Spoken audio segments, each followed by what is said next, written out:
வணக்க மக்களே, welcome to the show. இன்னைக்கு ஷோல நம்ம பார்க்க போறது ரிடெக்ஸ் அப்படின்ற படத்தோட ரிவ்யூ. இந்த படம் தமிழ் டப்பிங்கோட பிரைம்ல அவைலபிளா இருக்கு. ஒரு மல்டிவர்ஸ் ரிவெஞ்ச் மையமா வச்சு அமைக்கப்பட்ட ஒரு சயின்ஸ் ஃபிக்ஷன் த்ரில்லர். அதாவது தன்னோட பொண்ணை கொலை பண்ண சைக்கோ கில்லரை மல்டிவர்ஸ்ல தேடக்கூடிய ஹீரோயின் அப்படின்ற தீம்ல தான் போகுது. ஆக்சுவலா அந்த மல்டிவர்ஸ்க்கு டிராவல் பண்றதுக்கு ஒரு பொணப்பெட்டி மாதிரியான ஒரு டிவைஸ் இருக்கு. அதுல படுத்தாங்க அப்படின்னா ஹீரோயின் மல்டிவர்ஸ்க்கு போறாங்க. ஒவ்வொரு யூனிவர்ஸ்லயும் போய் அந்த கில்லரை பாக்குறாங்க அண்ட் கொடூரமா கொலை பண்றாங்க. ஆனா தன்னோட பொண்ணை மட்டும் கண்டுபிடிக்க முடியல. சோ தன்னோட பொண்ணு எங்கேயாவது உயிரோட இருக்காளா அப்படின்ற மாதிரி தன்னோட டிராவலை தொடங்கிட்டே இருக்காங்க.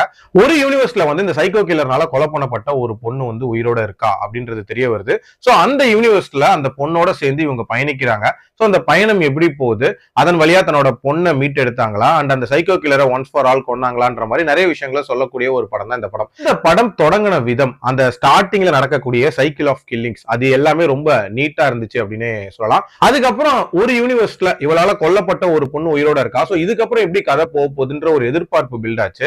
பட் இவங்க ரெண்டு பேரும் சேர்ந்து பயணிக்கக்கூடிய அந்த ஜேர்னி அப்படின்றது அந்த அளவுக்கு விறுவிறுப்பா இல்ல. இன்னுமே கொஞ்சம் இன்ட்ரெஸ்டிங்கான சீக்வன்சஸ் நிறைஞ்சதா இருந்திருக்கலாம். அதுலயும் தேவையில்லாத ஒரு ரொமான்ஸ் சீக்வன்ஸ் அப்படின்றதுமே இருக்கும். அதுவுமே இந்த கதைக்கு ஒட்டாத மாதிரி தான் இருந்துச்சு. பட் டுவர்ட்ஸ் தென் போக போகலாம் இந்த கதை ஒரு மாதிரி சூடு பிடிக்க ஆரம்பிச்சிருச்சு. அண்ட் கடைசியில எப்படி முடிக்க போறாங்க அண்ட் அவனை எப்படி காலி பண்ண போறாங்க அப்படின்ற அந்த எதிர்பார்ப்பும் நல்லா தான் பில்ட் ஆயிருந்துச்சு. அந்த சீக்வன்ஸை எடுத்த விதமும் ரொம்ப நீட்டா இருந்துச்சு.